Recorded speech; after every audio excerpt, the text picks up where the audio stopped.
സമുദ്രത്തെ एक लोग, एक कायनात, एक लोग को दर्शाता है. ഈ സമുദ്രത്തെ ഇവിടെ കാണിക്കുന്നത് എന്താണ്? ബൈബിൾ പറയുന്നത് സമുദ്രത്തെ ഈ ലോകത്തെയാണ് കാണിക്കുന്നത്. उसका अंदर का जहाज नहीं तो एक नाव, അതിന് നടുവിലുള്ള ഒരു ചെറിയ ബോട്ട് അല്ലെങ്കിൽ ചെറിയ ഷിപ്പ് എന്ന് പറയുന്നത് एक कलीसिया है. അതിനെ കാണിക്കുന്നത് നമ്മുടെ സഭയെയാണ് കാണിക്കുന്നത്. हालेलुया. उसका अंदर जो जाल है, जाल लेके जाते, एक मछली पकड़ने वाला का एक टूल से जाल लेके जाता है वो. മീൻ പിടിക്കുന്ന ഒരു മീൻപിടുത്തക്കാരന്റെ കയ്യിലുള്ള വല എന്ന് പറയുന്നത് वचन है. അത് കർത്താവായ യേശുക്രിസ്തുവിന്റെ വചനമാണ്. क्योंकि वो जाल बिछाने वाला मतलब जाल फेंकने वाला एक पास्टर होता है, एक मछुआरा. मछुआरा मतलब एक पास्टर होता है कलीसिया ആ का. വല എറിയുന്ന ആൾ എന്ന് പറയുന്നത് സഭയുടെ പാസ്റ്ററാണ്. वो जो जाल मतलब वचन. ആ വല എന്ന് പറയുന്നത് വചനത്തെ കാണിക്കുന്നു. क्योंकि इधर पत्रोस की इधर जो रात भर उन्हें मेहनत करने के बाद भी एक भी मछली नहीं मिला. ഇവിടെ ശിമോൻ പത്രോസ് രാത്രി മുഴുവൻ അധ്വാനിച്ചിട്ടും അവൻ ഒന്നും ലഭിക്കാനായിട്ട് ഇടയായി തീർന്നില്ല. क्योंकि इधर जाल बिछाने के बाद, क्योंकि उधर परमेश्वर की बात सुन के ही तो रात भर भी उन्हें मेहनत किया. उसके बाद परमेश्वर की बात सुन के थोड़ी देर दूर तक उन्हें जाल करने के लिए बोल दिया था. यीशु ने जो सिमोन से बोला. അവിടെ കാണുന്നത് എന്താണ്? രാത്രി മുഴുവൻ അധ്വാനിച്ചിട്ടും അവൻ ഒന്നും ലഭിക്കാത്ത അവസ്ഥ നമുക്ക് അവിടെ കാണുവാൻ സാധിക്കുന്നു. എന്നാൽ അവൻ കർത്താവായ യേശുക്രിസ്തുവിന്റെ ആ ശബ്ദം കേട്ടുകൊണ്ട് വലയെറിഞ്ഞപ്പോൾ, क्योंकि इस दुनिया का, इस संस्कारिक दुनिया में ഈ ലോകത്തിൽ जो जाल को नाश करने का ആ വലയെ നശിപ്പിക്കുന്ന अनेक शक्ति है. ഒത്തിരി ശക്തികളെ നമുക്ക് കാണുവാൻ जैसे സാധിക്കും. ही समुद्र के अंदर भी അതുപോലെ തന്നെ ആ സമുദ്രത്തിന്റെ അകത്തും जो जाल को खराब करने वाला अनेक शक्तियां है. ആ വലയെ നശിപ്പിച്ചു കളയുന്ന ഒത്തിരി ശക്തികളെ നമുക്ക് കാണുവാൻ സാധിക്കുന്നു. जैसे अंदर की जो मछली दर्शाता है अपनी कलीसिया का लोग, ആ സമുദ്രത്തിന്റെ ഉള്ളിലുള്ള മീനുകളെ കാണിക്കുന്നത് നമ്മുടെ സഭയിലുള്ള അംഗങ്ങളെയാണ്. क्योंकि पास्टर की गलती से नहीं है तो भी, പാസ്റ്ററുടെ തെറ്റുകൊണ്ട് അല്ലെങ്കിൽ പോലും, क्योंकि एक मछली को हम पकड़ते हैं, वो जाल नाश कैसे होता है. हमारे उधर भी हमेशा जाल मछुआरा बहुत दिखता है. നമ്മുടെ നാട്ടിൽ നമ്മുടെ മീൻ പിടിക്കുന്ന ആളുകൾ വല വിരിക്കുമ്പോൾ, क्योंकि वो जो जाल का अंदर का कुछ मछली के द्वारा जाल खराब होता है. ആ വലയിലെ ചില മീനുകളുടെ സ്വഭാവം കൊണ്ട് ആ വല ചിലപ്പോൾ കീറിപ്പോകാനായിട്ട് ഇടയായിത്തീരും. फिर बाहर की जो समुद्र दर्शाते है दुनिया, ആ സമുദ്രത്തെ കാണിക്കുന്നത് എന്തിനെയാണ്? ലോകത്തെയാണ് സമുദ്രത്തെ കാണിക്കുന്നത്. उधर के लोगों के भी जरिए हमारा जाल को सही तरीके से हम नहीं कर पाता है. ലോകത്തിലെ ചില ആളുകളുടെ സ്വഭാവം മൂലം എന്ത് പറ്റും? ആ വല ചിലപ്പോൾ നശിച്ചു പോകുവാനായിട്ട് ഇടയായിത്തീരും. इसलिए हम इधर हमें इस वचन के द्वारा हम ये हम समझना चाहिए. അതുകൊണ്ട് ഈ വചനത്തിലൂടെ നമുക്ക് ഈ കാര്യമാണ് മനസ്സിലാകുന്നത്. क्योंकि उसी पहले भी इस समुद्र में सारे मछलियां था.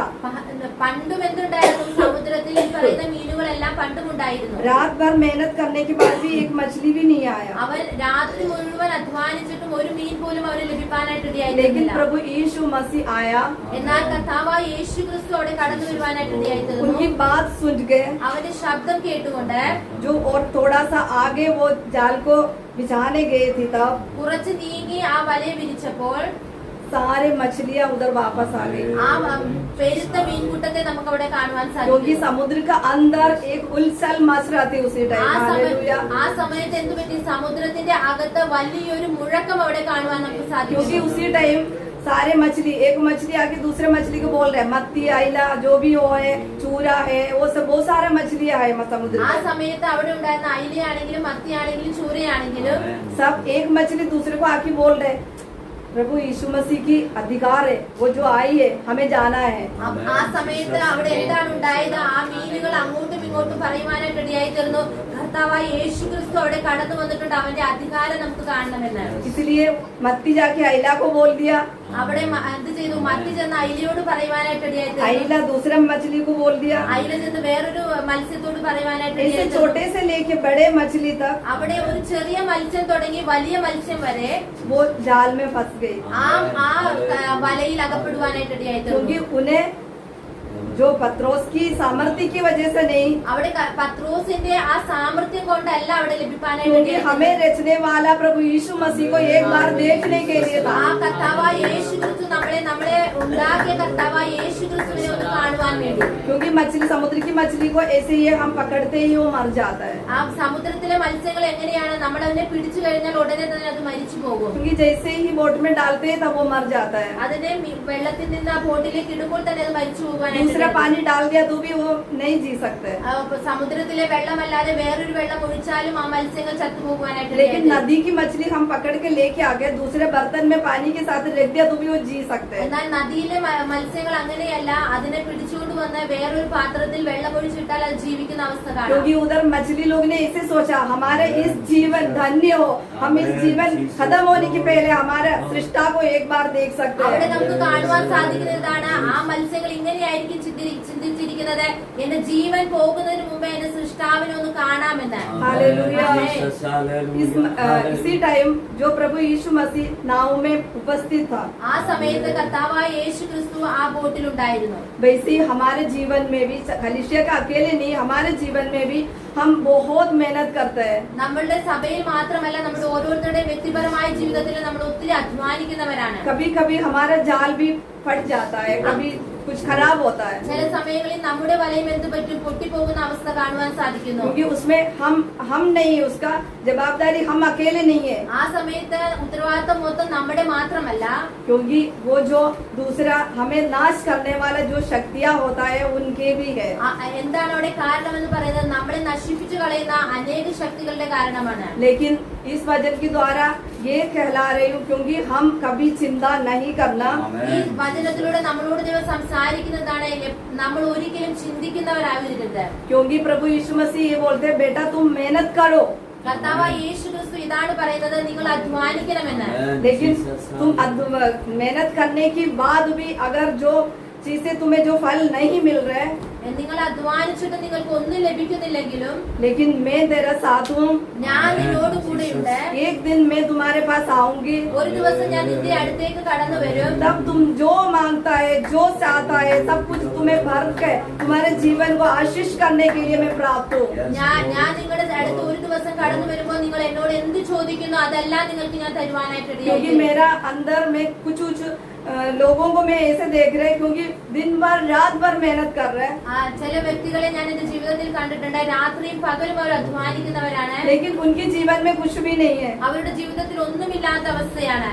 उसी टाइम उन लोग रो के उन लोग अलग रास्ते में चले जाते हैं. ആ സമയത്ത് എന്താണ്, അങ്ങനെയുള്ള വ്യക്തികൾ കരഞ്ഞുകൊണ്ട് അവർ വേറൊരു വഴിയിലേക്ക് കടന്നു कुछ लोग പോകുന്നത്. नशा के ओर जाते हैं, ചിലവരെല്ലാം എന്ത് ചെയ്യുന്നു, മദ്യത്തിന്റെ മയക്കുമരുന്നിന്റെ അവസ്ഥയിലേക്ക് കടന്നു कुछ പോകുന്നു. लोग सुइसाइड की ओर जाते हैं, ചിലവർ ആത്മഹത്യയിലേക്ക് കടന്നു പോകുന്നു. कुछ लोग ऐसे ही जी रहे हो. ചിലവരെങ്ങനെയാണ്, ഒന്നുമില്ലാത്ത അവസ്ഥയിൽ അതുപോലെ തന്നെ लेकिन ജീവിക്കുന്നവരാണ്. परमेश्वर ने हम सबको चुना है. എന്നാൽ കർത്താവായ യേശു ക്രിസ്തു നമ്മളെ എല്ലാം തിരഞ്ഞെടുത്തപ്പോൾ हम इस जगह में आके हमारे अंदर एक धन्य आशा है, प्रभु यीशु हमारे साथ एक दिन आएगा. നമുക്കൊരു വിശ്വാസമുണ്ട്, നമുക്ക് വേണ്ടിയുള്ള കർത്താവായ യേശു ക്രിസ്തു ഒരു ദിവസം വരുമെന്ന്. उसी टाइम हमारा जाल बिल्कुल नया हो जाता ആ है. സമയത്ത് നമ്മുടെ വല എങ്ങനെയുള്ളതായിരിക്കും, പുതിയതായി തീരുവാനായിട്ട് कोई भी शत्रु उसमें कोई काम नहीं कर അവിടെ सकते. ഒരു ശത്രുവിനും ഒരു കാര്യവും ചെയ്യുവാൻ സാധിക്കത്തില്ല. मैं इस कलीसिया का पास्टर को ये बोलना चाहूंगी, ഞാൻ ഈ സഭയിലെ ദേവദാസനോട് പറയുവാൻ ആഗ്രഹിക്കുന്നു, क्योंकि वो मेहनत कर रहे हैं परमेश्वर के लिए. അത് ആ ദേവദാസൻ ഈ സഭയ്ക്ക് വേണ്ടി, ദൈവത്തിന് വേണ്ടി ഒത്തിരി അധ്വാനിക്കുന്നവനാണ്. कभी भी अपना मन को उदास में नहीं जाना चाहिए. ഒരിക്കലും നമ്മുടെ ഹൃദയം എന്താവരുത്, ഉദാസീനതയിലേക്ക് പോകരുത്. क्योंकि प्रभु यीशु अपने, क्योंकि एक उगाव की समय, क्योंकि एक उगाव ऐसा होता है, एक कड़गन ഒരു കഴുകൻ എങ്ങനെയാണ്, उनके बच्चे को जैसे करते हो ऊपर से थोड़ा सा प्राप्त होते तो नीचे की ओर उड़ने देता है. ഒരു കഴുകൻ തന്റെ കുഞ്ഞിനെ എന്ത് ചെയ്യും, അതിനെ ചിറക് അടിച്ച് പറക്കുവാൻ പരിശീലിപ്പിക്കുന്നത് പോലെ सबसे पहले के दिन में वो थोड़ा सा नीचे आ जाएंगे, वो नीचे आके उसका बच्चे को ले लेता है. അവൻ ആ കഴുകൻ എന്ത് ചെയ്യും, കുറച്ച് അധിക ദൂരം പറന്നതിന് ശേഷം തന്റെ കുഞ്ഞിനെ വിട്ട് പിന്നെ അതിനെയൊക്കെ പോരുവാനായിട്ട് ഇടയായി. दूसरे दिन में थोड़ा सा और नीचे की ओर आता है. പിന്നെ എന്ത് ചെയ്യും, കുറച്ചുകൂടി പിന്നെയും താഴ്ത്തി വീഴുവാനായിട്ട് 2-3 ഇടയായി. दिन के बाद 2-3 ദിവസങ്ങൾക്ക് ശേഷം वो उगाव फिर नहीं आता है, वो बच्चा उड़ने लगता है. ആ കഴുകൻ എന്ത് ചെയ്യും, പിന്നെ തന്റെ കുഞ്ഞിനെ കോരിയെടുക്കാനായിട്ട് കടന്നു വരത്തില്ല, അത് തന്നെ പറക്കുവാനായിട്ട് एक ഇടയായി. साधारण पक्षी जैसे नहीं है, उगाव ऊपर से बहुत दूर बादल की ओर ऊपर से ही चलता है. സാധാരണ പക്ഷികളെ പോലെയല്ല കഴുകൻ. കഴുകൻ എങ്ങനെയാണ്, മേഘങ്ങൾക്ക് മുകളിലൂടെ പറക്കുന്ന പക്ഷിയാണ്. इसलिए अपने जीवन में कुछ भी प्रतिसंधि, कुछ भी परेशानी होते समय നമ്മുടെ ജീവിതത്തിൽ എത്രത്തോളം പ്രതിസന്ധികളും പ്രശ്നങ്ങളും നമ്മുടെ ജീവിതത്തിൽ കടന്നു വന്നാലും हमारे पंख को थोड़ा सा शक्तिशाली बना के നമ്മുടെ ചിറകുകളെ ഒത്തിരി ശക്തി നൽകിക്കൊണ്ട് आगे बढ़ना है, നമുക്ക് മുൻപോട്ട് പോകുവാനായിട്ട് ഇടയായി തീരണം. क्योंकि हमारे कलीसिया एक ऐसा कलीसिया है, प्रभु यीशु मसीह की एक कलीसिया है. നമ്മുടെ സഭ എന്ന് പറയുന്നത് കർത്താവായ യേശു ക്രിസ്തുവിന്റെ സഭയാണ്. क्योंकि मैं पास्टर को ना तो चर्च में इधर बैठने वाला को जो वो करने के लिए नहीं बोल रही हूँ, ഞാൻ പാസ്റ്ററോടോ അല്ലെങ്കിൽ ചർച്ചിലുള്ളവരോടോ പറയുവാനല്ല പറയുന്നത്. क्योंकि मैं जब इस कलीसिया में आने के समय ഞാൻ ഈ സഭയിൽ കടന്നു വന്ന സമയത്ത് मैंने बहुत प्रार्थना किया था, ഞാൻ ഒത്തിരി പ്രാർത്ഥിപ്പാനായിട്ട് ഇടയായി क्योंकि തീർന്നു. हम एक कलीसिया में जा रहे थे, उधर से कैसे हम इधर आएंगी, ഞാൻ വേറൊരു ചർച്ചിൽ നിന്ന് ഈ ചർച്ചിലേക്ക് എങ്ങനെ വരുമെന്ന്. क्योंकि उसी टाइम परमेश्वर की आत्मा मेरे से बात किया, എന്നാൽ ദൈവം എന്നോട് ആ സമയത്ത് സംസാരിപ്പാനായിട്ട് ഇടയായി തീർന്നു. क्योंकि तुम्हें जाना है, നീ പോകണമെന്ന്. क्योंकि एक पहाड़ होता है, पहाड़ मतलब हमारा पहाड़ है, हमारा कलीसिया ഒരു പഹാടിനെ പോലെയാണ് അല്ലെങ്കിൽ ഒരു മലയെ പോലെയാണ് ചർച്ച് എന്ന് പറയുന്നത്. पुराना नियम की सिनाई पर्वत, പഴയ നിയമത്തിലെ സിനായി പർവ്വതം पुराना नियम की कलीसिया है, അത് പഴയ നിയമത്തിന്റെ സഭയാണ്. क्योंकि पुराना नियम की कलीसिया എന്നാൽ पुराने नियमത്തിലെ സഭ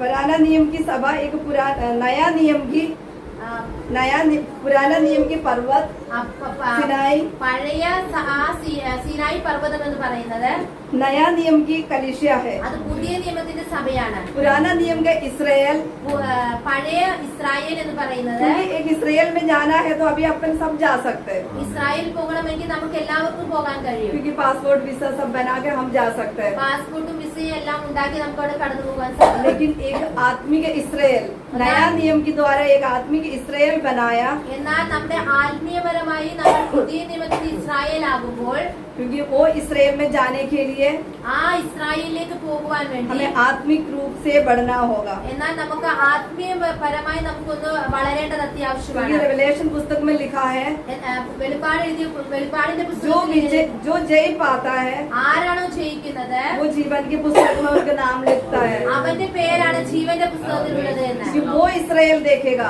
ആ ഇസ്രായേലിനെയാണ് കാണേണ്ടത്. इसराइल मतलब एक विजय है. എന്നാൽ ഇസ്രായേൽ എന്ന് പറഞ്ഞാൽ ഒരു വിജയത്തെയാണ് याकूब കാണിക്കുന്നത്. को इसराइल नाम दिया है, യാക്കോബിന് ഇസ്രായേൽ എന്ന് പറഞ്ഞ് പേര് കൊടുക്കാനായിട്ട് क्योंकि ഇടയായി. वो विजयी है. അവൻ ജയിച്ചവനായിരുന്നത് കൊണ്ടാണ്. इसलिए हम सब इन दिनों में അതുകൊണ്ട് ഈ ദിവസങ്ങളിൽ നമ്മളെല്ലാവരും हमारा जाल खराब हो गई നമ്മുടെ വലയെല്ലാം ഈ ദിവസങ്ങളിൽ നശിച്ചിരിക്കുന്ന അവസ്ഥയാണ്. तो वो